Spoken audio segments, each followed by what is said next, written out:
Kwa nini anajifunua kama neno? Na kwa nini Mungu anafanya hivyo? Neno la Mungu linatoa mwongozo katika maeneo yote ya maisha yetu.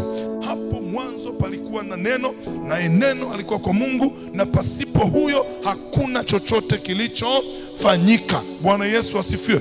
Vyote ambavyo vinaendelea leo tunaviona hapa duniani na tunavitumia. Mungu ameruhusu vitusaidie kwenye kuwezesha mambo. Pesa inawezesha mambo, elimu inawezesha mambo, lakini naomba nikwambie, vyote hivyo ambavyo tunavitumia leo kama vitu sahihi kutupeleka kwenye maeneo sahihi, msingi wake, chanzo chake ni neno.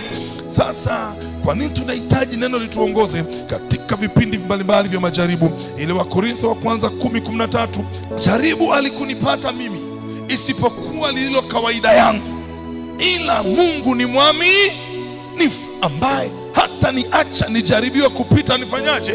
Niwezavyo.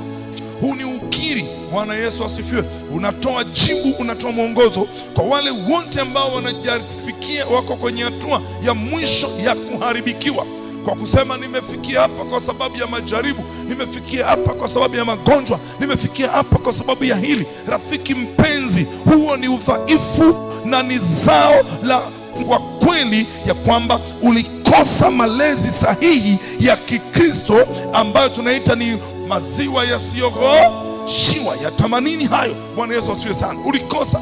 Ungekuwa unalijua neno la Mungu, huwezi hata siku moja kudhania au kufikiria kwamba kuna jaribu lolote shetani anaweza kulileta kwenye maisha yako likakutoa kwa Mungu. Sema amina kwa jina la Yesu.